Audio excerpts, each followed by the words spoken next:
मारूफ आलमदीन मौलाना कल्ब सादिक ने कहा है कि इस वक्त पूरे देश में अंधेरा है। यह अंधेरा जुल्म और अत्याचार का है। लखनऊ के घंटाघर पर चल रहे खवातीन के एहतजाज में शदीद अलालत के बावजूद मौलाना कल्ब सादिक व्हील चेयर पर पहुंचे और उन्होंने खवातीन के अज़्म और हौसले को सलाम करते हुए कहा कि खवातीन अपनी ताकत को पहचाने। असल ताकत नरेंद्र मोदी, अमित शाह और योगी आदित्यनाथ के पास नहीं बल्कि इन लोगों के पास है जो मुल्क के आईन और दस्तूर को बचाने और इस मुल्क की कदीम तहजीब और एकता को जिंदा रखने के लिए आवाज बुलंद कर रहे हैं। मौलाना की आमद की खबर के साथ ही शहरियों और सहाफियों की भीड़ जमा हो गई। खवातीन नहीं होती, खवातीन मर्दों को पैदा करती हैं। समझ रहे हैं आप? नहीं समझ रहे? तो ये मर्दों की माँ हैं, ये जम जाएंगी तो सबको उखड़ना पड़ेगा। इसलिए कि इन खवातीन में हर एक घर में उनका मियाँ होगा तो बब्बी से डरेगा तो वो करेगा जो बीवी चाहेगी। तो हम बिल्कुल मुतमईन है कि आप लोग जमे रहे, आप लोगों को धोखा न दिया कि आप लोगों ने धोखा न खाया। प्लांटेड लोग आपके आ जाएंगे, बताए ऐसे लोगों से बी केयरफुल। ये नहीं आएंगे, आप जमे रहेंगे तो कामयाबी आपकी है बस। ये वजीर आला योगी आदित्यनाथ ने कहा कि योगी जी से क्या कहेंगे आप? योगी जी ने कहा कि मर्द रजाई के अंदर आराम कर रहे हैं, औरतें बाहर मुजाहिरा कर रही हैं। फोन हटाओ यार, इसका फोन है भाई, काहे कैमरे का? योगी जी ने कहा जी हाँ, योगी जी को बात करने की तमीज नहीं है। आई नो हिज बैकग्राउंड, पूरी बैकग्राउंड हमको मालूम है क्या है। वो उनको तमीज से बात करना चाहिए। तमीज वालों का शहर है, बदतमीजों का शहर नहीं है। लखनऊ में सीए और एनआरसी के खिलाफ चल रहा खवातीन का एहतजाज करवटें बदल रहा है। हवन हो रहा है, कुरान खानी मुनज़्ज़म की जा रही है, वाहिगुरु का आशीर्वाद और प्रसाद दिया जा रहा है, लेकिन इसका मकसद कोई फ़र्क नहीं है। दस्तूर की हिफाजत की बात कल भी की जा रही थी और आज भी की जा रही है। देखिए तारिक कमर की एक खास रिपोर्ट। यह है लखनऊ का तारीखी घंटाघर, जिसने खवातीन एहतजाज के बाब में एक नई तारीख मरतब कर दी है। जिस तरह से इस एहतजाज ने शिद्दत इख्तियार की है, वो अरबाब सियासत को चौंकाने और उनकी नींद उड़ा देने के लिए काफी है। हम लखनऊ के तारीखी घंटाघर पर मौजूद हैं। एक हफ्ता गुजर चुका है, लेकिन ये एहतजाज रुकने का नाम नहीं ले रहा है।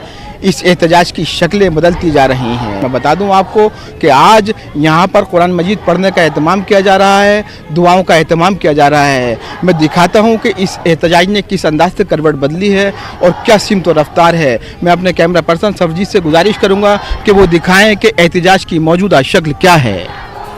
देखिए, ये मंजरनामा गवाही दे रहा है उस एकता की जिसके लिए ये मुल्क मशहूर है। यहाँ हवन भी किया गया, सिख भाइयों ने वाहे गुरु के तराने और नारे भी बुलंद किए और कुरान खानी का एहतमाम करने के साथ साथ रोजे भी रखे गए। सारे मज़ाहिब के लोगों ने मिलजुल कर दस्तूर बचाने और एकता कायम रखने का अहद किया। साथ ही हुकूमत से अपनी रविश बदलने का मुतालबा किया। लोगों ने यहाँ नमाज पढ़ी, रोज़े में भी हैं कुछ औरतें। तो ये हमारा दस्तूर है ना। हम संविधान की लड़ाई लड़ रहे हैं तो हम सब एक हैं।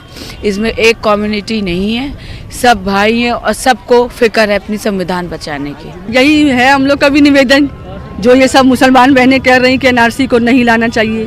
तो यही मोदी जी से है रिक्वेस्ट कि वो संविधान को कायदे तरीके से लेके आएँ।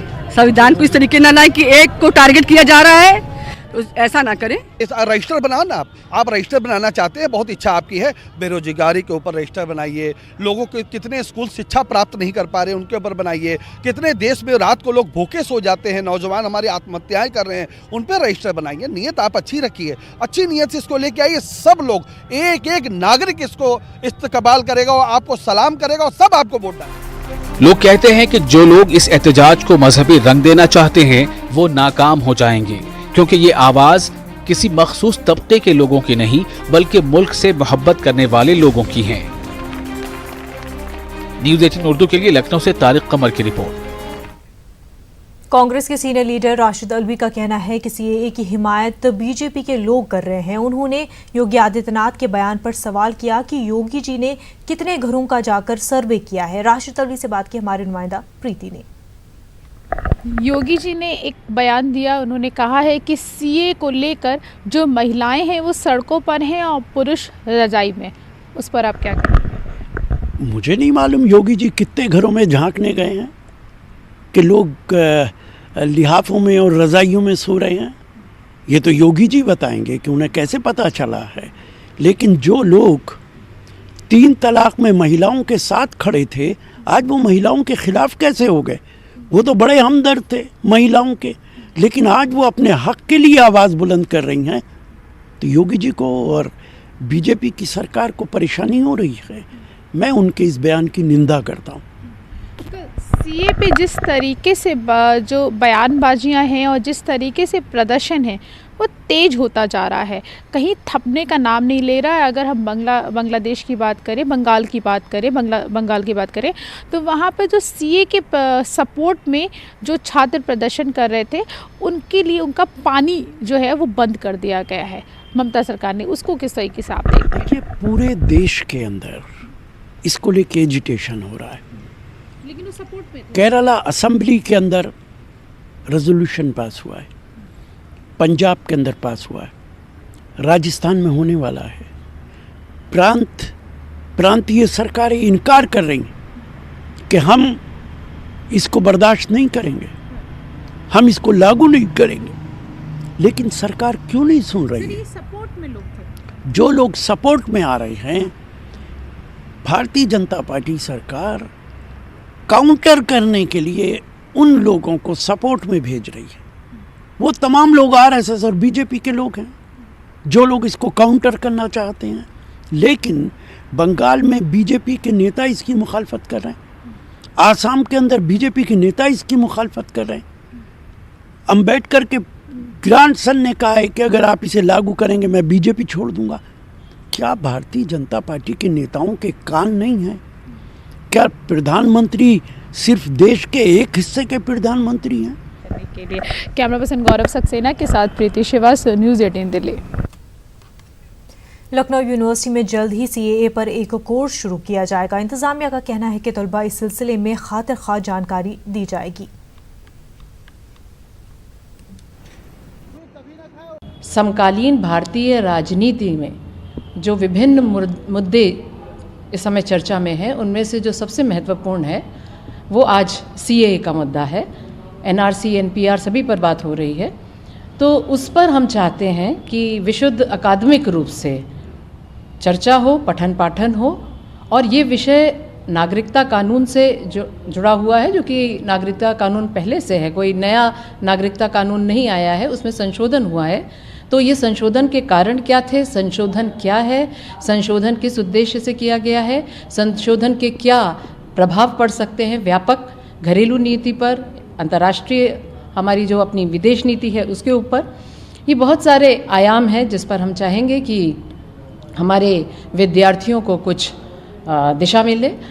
ग्रेटर नोएडा से बड़ी खबर है, जहां एक वायरल वीडियो हर खास व आम की तवज्जो का मरकज बना हुआ है।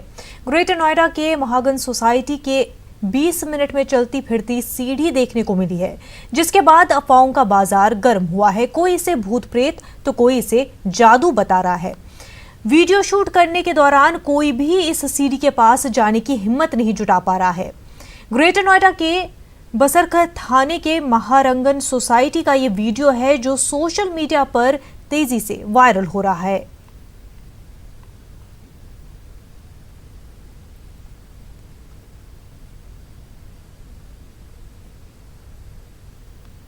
जामिया मिल्लिया इस्लामिया तशद्दुद मामले में क्राइम ब्रांच एसआईटी ने 2 लोगों को हिरासत में ले लिया है। पुलिस का कहना है कि फुरकान और चंदन कुमार तशद्दुद मामले के मुलजिम है।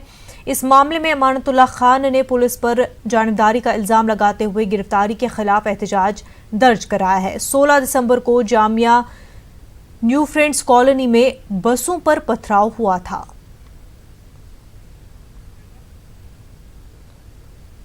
अलीगढ़ मुस्लिम यूनिवर्सिटी आज तीसरे मरहले में खुल गई, लेकिन तलबा ने क्लासों का बायकॉट करते हुए ब्लैक मार्च निकाला। तलबा बड़ी तादाद में फैकल्टियों पर जमा हुए और नारेबाजी करते हुए बाब सैयद पहुंचे, जहां तलबा लीडरान ने उनसे खिताब किया। तलबा का वाज़े तौर पर कहना था कि जब तक वाइस चांसलर और रजिस्ट्रार अपने ओहदों से मुस्तफ़ी नहीं होते, तब तक उनका यह एहतजाजी मुजाहरा जारी रहेगा और वो तालीमी सरगर्मियों में हिस्सा नहीं लेंगे।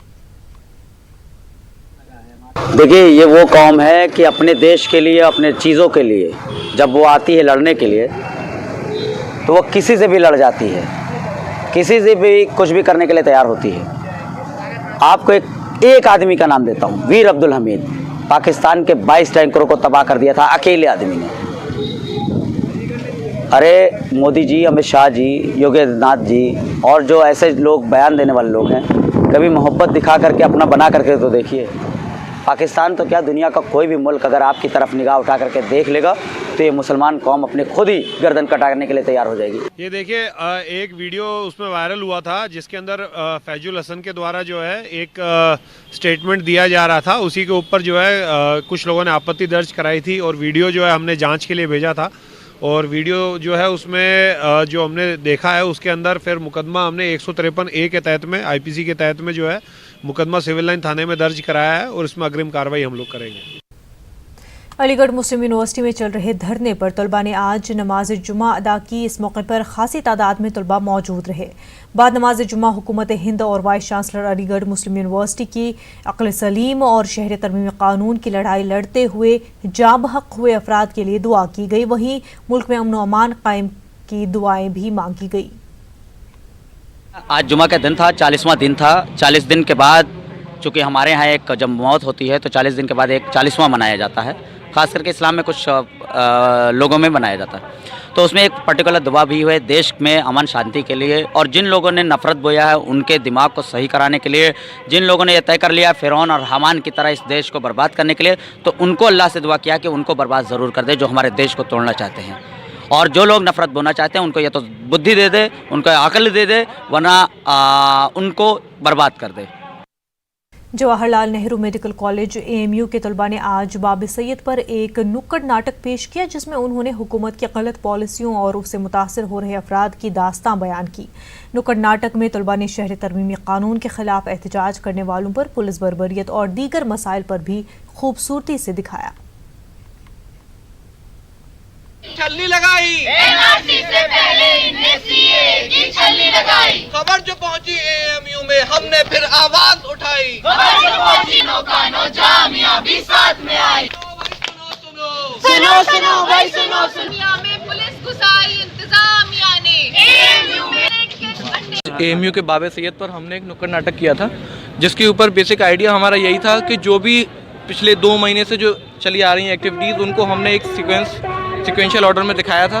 जैसे कि पहले बिल का पास होना, फिर उसका लोगों पर अपोज, फिर हमारे जो वाइस चांसलर हैं उनका एक्शन इस पर, जो भी दूसरी यूनिवर्सिटीज़ हैं, जामिया है, JNU है, बाकी सारी यूनिवर्सिटीज़ पर जो भी हुआ है, जैसे भी एक्शन हुआ है, जितना भी लोगों को मारा गया है, वो हमने एक प्रॉपर वे में दिखाया है। और बाकी सबको पता है कि हम लोग इसके ख़िलाफ़ हैं और हमारी यूनिवर्सिटी की क्या मांगे हैं वो भी बहुत दिनों से चली आ रही हैं। ये नुक्कड़ नाटक एक फॉर्म ऑफ आर्ट है। वो अब जो है आप देख रहे हैं हर जगह लोग कविता के थ्रू, पोएट्री, पोम्स जो है, और ये बना के फाइन आर्ट्स के स्टूडेंट्स भी जो है वॉल पे पेंटिंग कर रहे हैं। तो ये एक तरीके का मूवमेंट चल गया है। हम स्टूडेंट से हमारा जो रेजिस्टेंस शो करने का, अपना डिसेंट शो करने का तरीका है वो पीसफुल है, चाहे वो गज़लें गाकर हो और नुक्कड़ नाटक के थ्रू हो और पेंटिंग्स बनाकर हो। तो एक पीसफुल तरीका है प्रोटेस्ट करने का, इसमें हम शो करना चाहते हैं। मरकजी हुकूमत मुल्क को दरपेश पानी की किल्लत का सामना करने के लिए मरहलावार कई इक़दाम कर रही है। इस कदम में सैकड़ों ऐसे माहिरीन शामिल हो रहे हैं जो पानी की किल्लत से बचने के तरीके और उसके लिए तकनीकी सलाहियत को बरोकार ला रहे हैं। इससे न सिर्फ अरबों लीटर पानी की बचत हो रही है बल्कि दुनिया को एक मौसर पैगाम भी जा रहा है। देखिए रिपोर्ट।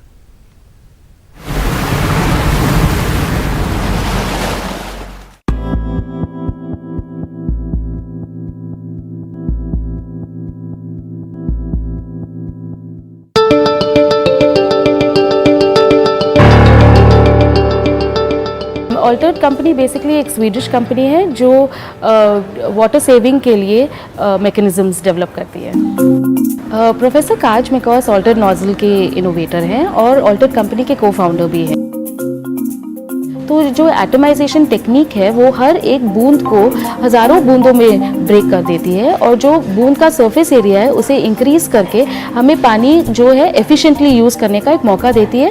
हमारी खुद की जो है अवेयरनेस अबाउट कि हम कितना पानी इस्तेमाल करते हैं, हमें हमारी अवेयरनेस बहुत कम है। हमारे नलके से कितना पानी आता है, हमारे शावर से कितना पानी आता है, हमें उतनी जानकारी नहीं है। तो हम जो है डिफरेंट मॉड्यूल्स और टेक्निक्स डेवलप कर रहे हैं ताकि हम ये जानकारी जो है सब में फैला सके कि हमें उतनी पानी की ज़रूरत है नहीं, हमें जितनी पानी की ज़रूरत है हम केवल उतना ही इस्तेमाल करें। मैंने 3 महीने पहले ऑल्टर्ड नोजल्स लिए थे। बहुत इंटरेस्टिंग बात है कि मेरा एक्सपीरियंस ऐसा रहा है जैसे कि कुछ मैंने डाला ही नहीं। और इंटरेस्टिंगली सारे जो गेस्ट्स भी आते हैं वो मुझे बोलते हैं कि पानी बहुत सॉफ्टली हमारे हाथों पे आ रहा है और ये तुमने क्या लगाया है। तो मैं उनको बोलती हूँ कि ये एक्चुअली बहुत मेरी पानी की बचत कर रहा है। हमारे जो सेगमेंट्स हैं वो हैं घरों के लिए, इन होम सेगमेंट, और एक जो है पब्लिक स्पेसेस के लिए, होटल्स के लिए, मैन्युफैक्चरिंग यूनिट्स के लिए जहाँ पानी काफ़ी यूज़ होता है। हॉस्पिटैलिटी सेगमेंट स्पेशली अगर आप देखा जाए तो ईयर राउंड टूरिस्ट का इन्फ्लक्स रहता है और काफ़ी पानी इस्तेमाल होता है। तो मैंने 3 प्रोडक्ट लगाए हैं मेरे घर में। 98% पानी की बचत हो रही है उससे। मदरसा बोर्ड इम्तहानात के लिए मराकज़ का इंतखाब और ड्यूटी स्टाफ के इंतजामात यूपी मदरसा तालीमी बोर्ड के लिए हमेशा से एक बड़ा चैलेंज रहा है। ख़ासतौर पर इम्तहान में शामिल होने वाले तलबा की तादाद के मुताबिक मराकज़ का इंतखाब और ज़रूरत के मुताबिक ड्यूटी स्टाफ की कमी से बोर्ड हमेशा दो चार होता है। लेकिन यूपी बोर्ड इम्तहानात की तारीखों के पेश नज़र इंटर कॉलेज मराकज़ और ड्यूटी स्टाफ की कमी को महसूस करते हुए इस मरतबा मदरसा बोर्ड यूपी तालीमी बोर्ड के निगरानी और फ्लाइंग स्क्वाड की खिदमात हासिल करने की कोशिश कर रहा है। देखिए, इस बार यहाँ जो मेरठ से करीब 4151 बच्चे एग्ज़ामिनेशन दे रहे हैं और इनके लिए हम 12 एग्ज़ामिनेशन सेंटर्स हम लोग प्रस्तावित कर रहे हैं, जिसमें हमारे एडेड मदरसे शामिल हैं और साथ ही इंटर कॉलेजेस भी शामिल हैं। तो इस बार जो है हम लोग जैसे हर बार एग्ज़ामिनेशन में चूँकि यूपी बोर्ड की परीक्षा के साथ होते हैं तो कहीं स्टाफ की कमी की वजह से थोड़ी दिक्कतें आती हैं, तो इसलिए पहले से ही हम स्टाफ की मीटिंग्स वगैरह कर रहे हैं। हर जगह से पहले अपना पूल बना रहे हैं टीचर्स का जिनकी ड्यूटी लगाई जा सके। साथ ही परीक्षा की निगरानी के लिए हम लोग ज़िला विद्यालय निरीक्षक के सहयोग से जो माध्यमिक शिक्षा की जो परीक्षाएं होनी है उसमें जो सचल दल बन रहे हैं उन्हीं सचल दलों का उपयोग हम अपनी परीक्षा में भी करेंगे। साथ ही जो सेक्टर मजिस्ट्रेट जिला प्रशासन की तरफ से परीक्षा संपन्न कराने के लिए लगाए जाते हैं उन्हीं पर सेक्टर मजिस्ट्रेट्स का उपयोग करते हुए इन परीक्षाओं को भी हम नकल विहीन और शांतिपूर्ण संपन्न कराएंगे। मुल्क की आज़ादी के लिए आज़ाद हिंद फौज में नेताजी सुभाष चंद्र बोस के शाना बशाना रहकर मुल्क की खिदमत करने और आज़ादी के बाद 4 मरतबा मुंतखब होकर पार्लियामेंट में मेरठ की नुमाइंदगी करने वाले जनरल शाहनवाज खान को आज मेरठ ने ही बुला दिया है। 24 जनवरी को आज जनरल शाहनवाज के यौम पैदाइश के मौके पर भी इस मुजाहिद को उनके ही शहर के लोगों ने याद तक नहीं किया। देखिए रिपोर्ट।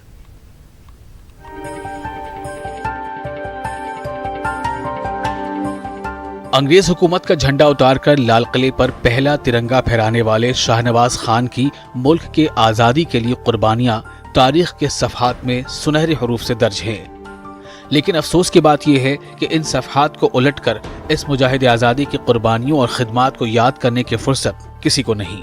1952 में पहली आम इंतखाबात से लेकर 1971 तक 4 मरतबा मेरठ से मुंतखब होकर पार्लियामेंट में यहाँ के लोगों की नुमाइंदगी करने वाले शाहनवाज खान को उनके ही शहर के लोगों ने भुला दिया है। बात हमारी कोताही है कि हमारे लिए शाहनवाज जैसा शख्सियत हमारे यहाँ थी और उन्होंने यहाँ मेरठ के लिए ये 20 साल तक मेंबर रहना पार्लियामेंट का कोई मामूली बात नहीं थी, लेकिन हमने उनको मेरे ख्याल में भुला दिया है। और बड़ा ये अफसोस की बात है कि उनके लिए कोई ऐसा ना तो कोई बड़ा तालीमी इदारा कायम कर सके हैं ना कोई हाल कायम कर सके हैं। इसलिए हम समझते हैं कि ये बात हमारे लिए बहुत ही ज़्यादा शर्मनाक है और हमको इस बात के लिए मेरे ख्याल में कोई अज़्म करना चाहिए। सियासी और समाजी अहमियत की हामिल शख्सियात का मानना है कि शाहनवाज खान की यादगार के तौर पर ऐसी कोई निशानी कायम की जाए जिससे उनकी कुर्बानियों और उनके खिदमात और मकसद को याद रखा जा सके। सुभाष चंद्र बोस की उसके कारवां में वो शामिल हुए और उन्होंने लाल किले पर पहला झंडा उन्होंने फहराया था। ये मेरठ के लिए फ़ख्र की बात है। हाँ, ये बड़े अफसोस की बात है, उनके नाम से कुछ ना कुछ होना चाहिए था, कुछ नहीं किया। उस वक्त जब उनका इंतकाल हुआ था ये बात उठी थी, तो एक रोड का नाम ज़रूर रखा गया, मगर उसके बाद भी कुछ नहीं किया गया। उनके नाम पे करना चाहिए। मुल्क के लिए मुजाहिदीन आज़ादी की कुर्बानियों और मकसद से तहरीक लेकर ही नई नस्ल आगे बढ़ती है और इसके लिए ज़रूरी है कि इन शख्सियात की निशानियों और यादों को बरकरार रखा जाए। न्यूज़ 18 उर्दू के लिए मेरठ से तंजीर अंसार की रिपोर्ट। नाज़रीन, वक्त हो गया बिहार की खबरों का, तो नजर डालते हैं सुर्खियों पर। बिहार में फिर बेखौफ हुए बदमाश। मुंगेर में महकमे ज़राअत के मुलाजिम से कत्ल से मचा कोहराम। पटना और सेवान में 2 नौजवानों को मारी गई गोली। हाजीपुर में बेलगाम ट्रक ने सब इंस्पेक्टर को रौंदा। बाइक से ड्यूटी जाने के दौरान हुआ हादसा, घर में पसरा मातम।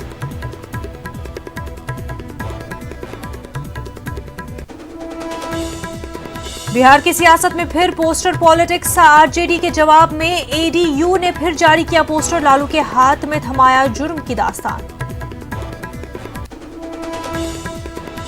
बिहार में तालीम की बेहतरी के लिए उपेंद्र कुशवाहा ने बनाई इंसानी जंजीर। इंसानी जंजीर में बच्चों को किया शामिल। हलीफ आरजेडी और कांग्रेस ने बनाई दूरी।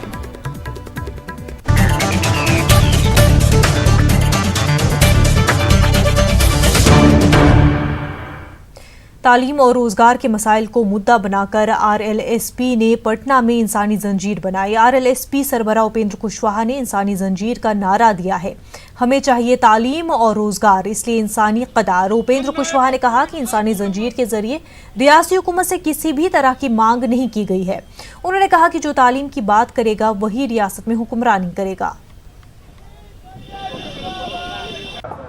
मैसेज सिर्फ यही है कि जो युवाओं के लिए, छात्रों के लिए शिक्षा और रोजगार की बात करेगा वही बिहार पर राज करेगा। ये जितने बच्चे खड़े हैं, तो क्या बच्चे शिक्षा प्रेमी नहीं हो सकते हैं? क्या बच्चे भी शिक्षा प्रेमी हो सकते हैं? अगर बच्चे में जागरूकता है, अगर ललक है, तो उसमें कोई बुराई नहीं है। 2.5-3 साल के बच्चे में शिक्षा की जागरूकता, जो स्कूल नहीं जा रहे हैं उनके लिए आप वो मानव कतार में, अगर 2.5 साल के बच्चे स्कूल नहीं जा रहे हैं तो नीतीश जी से आप पूछिए कि 2.5 साल के बच्चे स्कूल जाना चाहिए। और आप ही लोग सवाल उठा रहे थे कि मानव श्रृंखला में बच्चे छोटे कैसे आ जा रहे हैं, आप खुद बच्चे को खड़ा कर दिए। मैं बच्चे अगर आए हैं तो बच्चे को मना नहीं किया सकता। कार्यक्रम डिसाइड रहता है, इसलिए कुछ साथी नहीं आए तो उससे ये चीज से जोड़ा नहीं जा सकता कि महागठबंधन एक साथ नहीं है, रहा कि आना। पवन वर्मा को लेकर वज़ीर-ए-आला नीतीश कुमार ने एक बार फिर बड़ा बयान दिया है। नीतीश कुमार ने कहा कि पवन वर्मा के खत का कोई मतलब नहीं है। कुछ लोग मीडिया में बने रहने के लिए इस तरह का खत लिख देते हैं। पवन वर्मा का मामला इससे कुछ अलग नहीं है। कोई आदमी पार्टी का रहता है, पत्र देता है और तब न उसका जवाब होता है। इसको पत्र कहते हैं। पार्टी का काम क्या, ईमेल पर।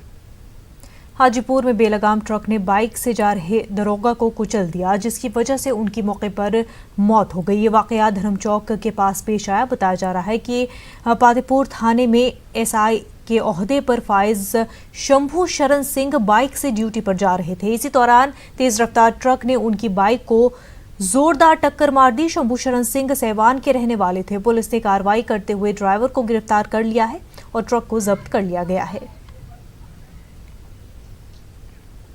आसान तरीके से मैथमेटिक्स पढ़ाती एक खातून टीचर का वीडियो आजकल सोशल मीडिया पर काफ़ी वायरल हो रहा है। आपको पता है ये टीचर हमारे बिहार की है और नाम है रूबी। रूबी बिहार के बांका ज़िले के बोंसी ब्लॉक के मिडिल स्कूल में असिस्टेंट टीचर के तौर पर खिदमत अंजाम दे रही हैं। रूबी ने हाथ की 10 उंगलियों के जरिए बच्चों को बहुत ही आसान तरीके से रियाजी सिखाई है। कैसे पढ़ाती है रूबी, खुद देख लीजिए। देखो, इस बार हम 100 से ज्यादा एक संख्या लिए और 100 से कम लिए, नहीं तो इस 100 से कितना ज्यादा है? ये कितना ज्यादा है? 8। तो यहाँ क्या लिखेंगे? और ये 100 से ज्यादा है कि कम? कम। कितना कम? 5 कम। तो यहाँ क्या लिखेंगे? -5। Very good.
बुलेटिन में इतना ही, हमें दीजिए इजाजत। आदाब।